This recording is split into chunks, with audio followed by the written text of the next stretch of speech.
Assalamualaikum warahmatullahi wabarakatuh. Saya Muhammad Fathillah dari Prodi Pendidikan Guru Madrasah Ibtidaiyah. Hari ini saya akan menceritakan tentang tokoh Islam favorit saya. Yaitu adalah Laksamana Cheng Ho.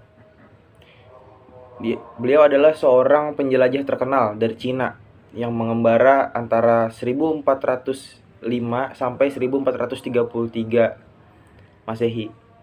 Selama kurang lebih 28 tahun, ia pernah melakukan ekspedisi ke berbagai negara di Afrika dan Asia, termasuk Indonesia. Saat itu, armadanya terdiri dari 307 kapal yang membawa sekitar 227.000 pelaut. Banyak.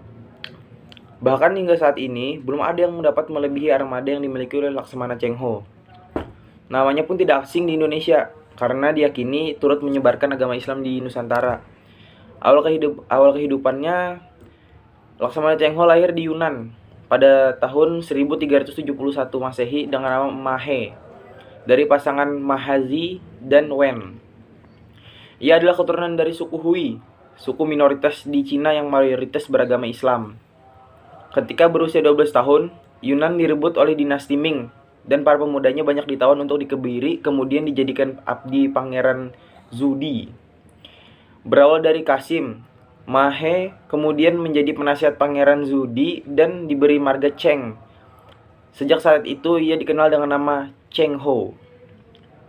Setelah Pangeran Zudi berhasil merebut tahta dan berganti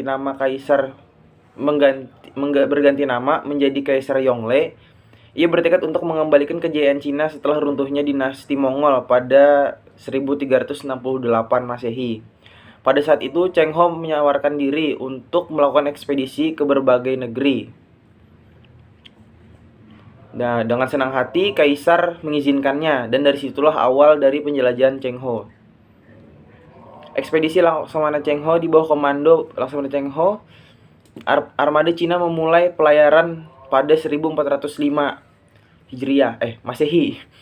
Pelayaran pertamanya mampu mencapai wilayah Asia Tenggara, yaitu Semenanjung Malaya, Sumatera, dan Jawa. Laksamana Cheng Ho kemudian menjalankan ekspedisi kedua antara 1407 sampai 1409, dan ekspedisi ketiga pada 1409 sampai 1411.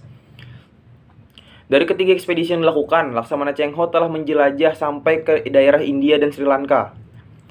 Antara 1413 sampai 1415, pelayaran Laksamana Cheng Ho semakin jauh, yaitu mencapai daerah Aden, Teluk Persia, dan Afrika Timur.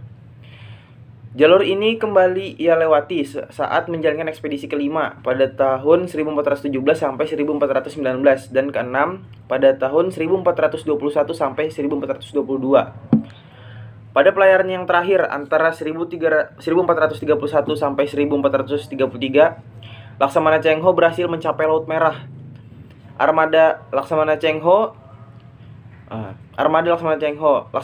melakukan ekspedisi dengan armada yang sangat besar. Bahkan sampai saat ini belum ada yang penjelajah yang mampu melebihinya. Ia berangkat dengan 27.000 anak buah yang dimuat dalam 307 kapal. Banyak. Kapal terbesarnya berukuran 138 meter dan lebar 56 meter, yang menjadikannya kapal terbesar pada abad itu. Selama berlayar, mereka membawa banyak perbekalan, bambu Cina sebagai suku cadang kapal, dan sutra untuk dijual. Ketika kembali ke negerinya, Laksamana Cheng Ho biasanya membawa hadiah-hadiah dari daerah-daerah yang dikunjunginya untuk sang kaisar. Ayat hidup Laksamana Cheng Ho dan catatannya. Laksamana Cheng Ho meninggal pada April 1433 di Kalkuta, India. Beberapa pendapat menyebutkan bahwa jenazahnya dikuburkan di daerah Semarang. Hanya rambut dan pakaiannya saja yang dibawa ke Cina pada Juli 1433. Di Cina, makamnya berada di kawasan New Sosan, kota Nanjing. Catatan perjalanan Laksamana Cheng Ho. Cheng Ho yang terkenal akhirnya menghasilkan satu panduan pelayaran, Zheng He Navigation Map,